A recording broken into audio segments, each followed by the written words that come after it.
Hello mga bishi! Na-miss niyo ba ako? So, ito ako ngayon. Nandito kami sa isang beach resort sa Calatagan, Batangas. So, nag-o-ocular lang kami guys. So, next month pa talaga kami nandito. So, ito ay iikutin lang namin yung area kung saan kami mag-stay for 2 days.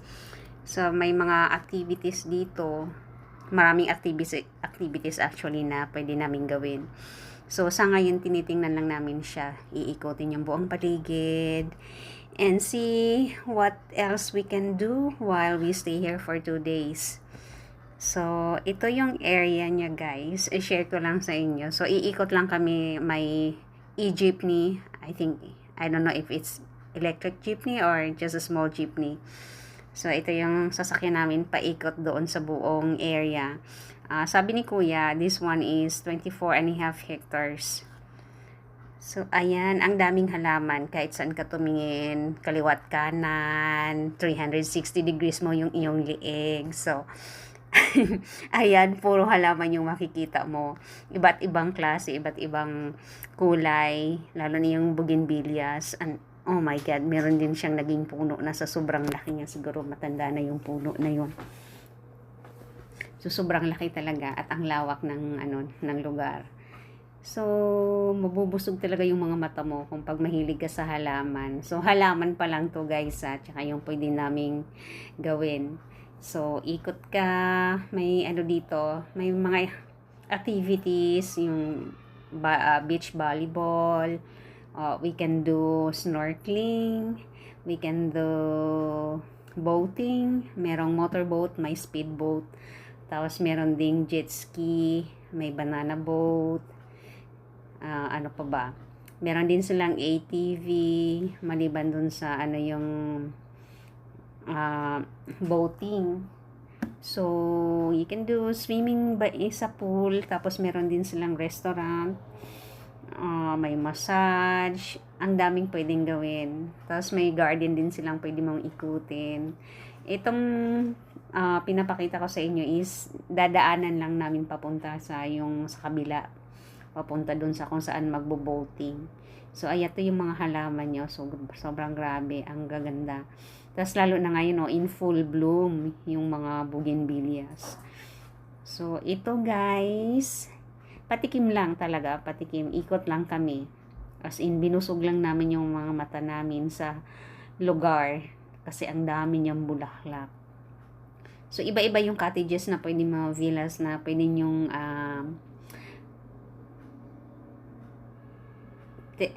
stayhan. Kung ito na, dito na tayo sa malapit sa magbo-boating. So, ito yung location niya. So, dadaan lang tayo, hindi kami bababa. Kasi daan lang to guys, silip lang. Pasilip lang. So, ayan di ba? Ayan siya. Di ba? Super ganda. So, magbo-boating kami diyan pag pumunta kami sa next month pa. Tapos, ang gagawin namin dito ngayon ay iikot lang talaga. Iikot. Samahan nyo kaming ikutin yung maraming halaman. So, ayan. Nag-enjoy naman kami. Tuwan-tuwa. Ayan, Tapos, binabala ko na yan magninok ha.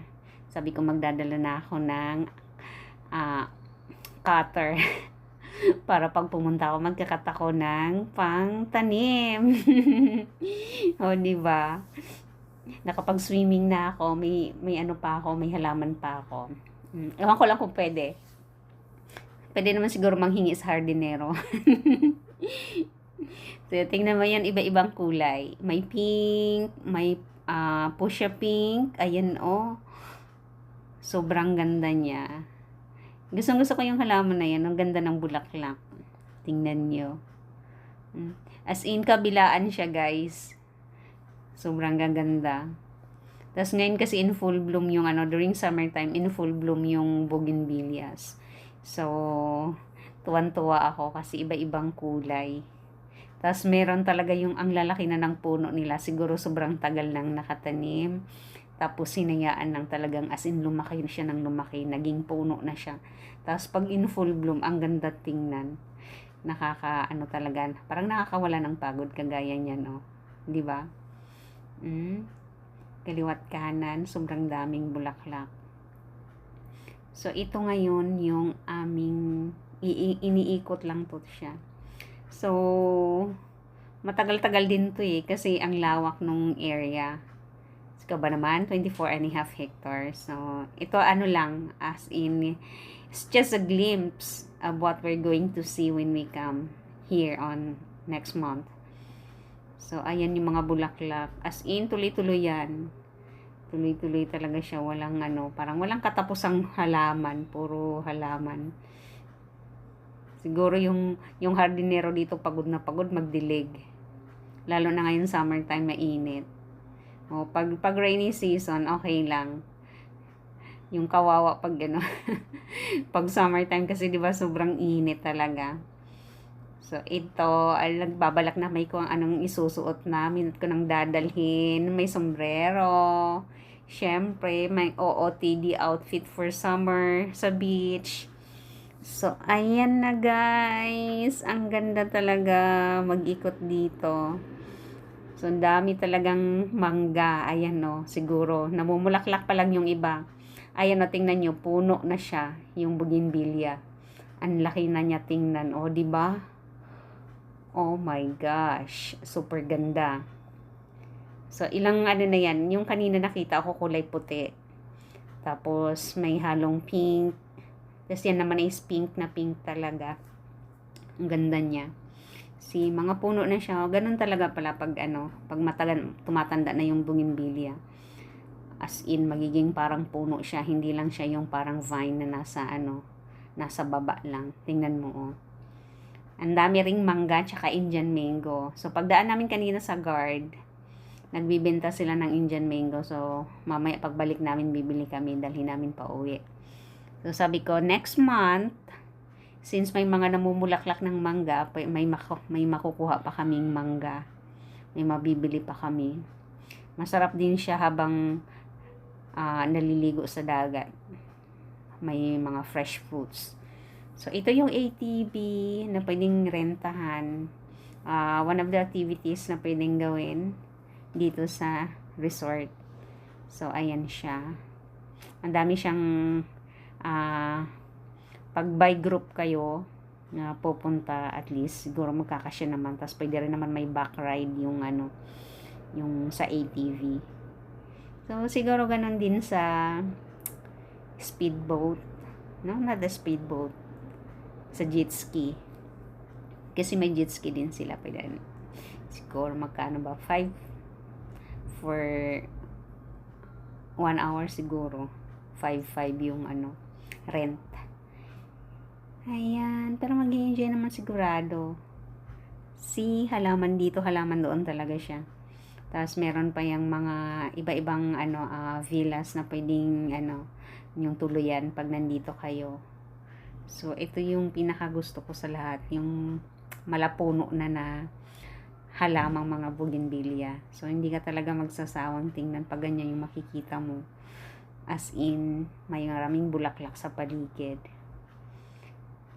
So, inikot lang namin to para makita namin. Tapos, pero hindi pa talaga siya. Meron dyan sabi ni Kuya, merong flower sanctuary na pwedeng pasyalan. So, siguro mas maraming talaga doon variety ng halaman sa loob. So, isasama ko rin kayo next time pag nandito na kami at pwede kaming pumasok doon. So, ito na ngayon yung ayan yung gustong-gusto ko, isang puno. Grabe, ang laki niya. Tingnan mo yung niya, pinakapuno niya, as in.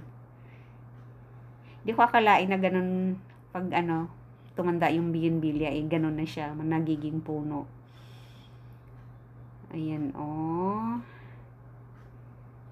Ikutin natin yung paligid. Oh, may bisita dito. So, bawal na tayo. Dadaan lang. Sobrang lawak niya, guys. So, tas ang dami ding mangga. Anywhere. Mangga anywhere. Ayan, yung iba may bulaklak pa lang. So, tamang-tama yan next month. Siguro pwedeng mamitas. Sabi pwedeng mamitas, hindi titingin lang. Tapos bibili. Ito yung iniikot talaga namin. Hindi nakakasawang ano. Ayan oh, kulay puti. Oh, di ba? Ang ganda, grabe. Ayan oh. Sobrang daming halaman niya, guys. As in talagang nakakatuwa mamasyal dito. So, ocular inspection pa lang to, guys. Hindi, mag-ano pa lang. Oh, may tree house. Look at that.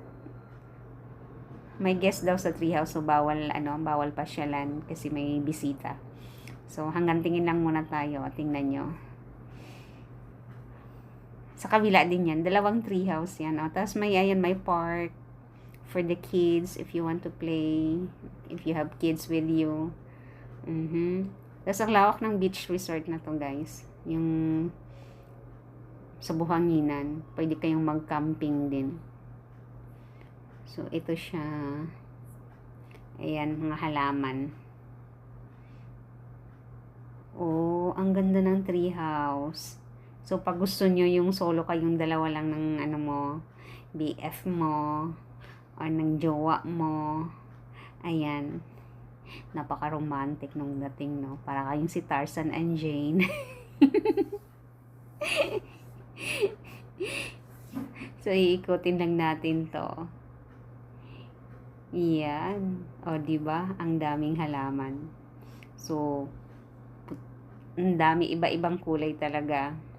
Ikaw na lang yung magsasawa kung saan ka titingin, kaliwa ba o kanan. Oh my God. So, super nag-enjoy ako talaga dito sa, pagpunta namin dito. Tingnan nyo, oh. Diba? Ang sabi ko sa inyo, ang dami ng mangga. Ang daming puno ng mangga. Wala pang mangga. Yung iba namumulaklak naman. So, siguro yung iba tapos na, na-harvest na. Kasi season ng mangga ngayon. Oh, ayan po. Oh my goodness. This is really great. Nice place. Pag may time kayo, puntahan nyo to sa Calatagan, Batangas. See? Di ba puti naman yung niya, puno na rin siya. Puno na rin yung bougainvillea. So, ayan, malapit na tayong bumaba. Muna kami. Maghalo-halo muna kasi sobrang init. So, ikot-ikot lang kami. So, malapit na. So, yan yung makikita mo pag pag iikutin nyo. So, kung maglalakad ka, siguro sobrang hindi mo siya matatapos ikutin pag lang, lakad. Kasi sobrang lawak eh. Wala pa nga kami niyan sa Dalampasigan. Balik muna kami ng restaurant kasi magme-merienda muna at magchichika-chika. So, ayan, nandito na kami. Bye. Thank you. See you next time.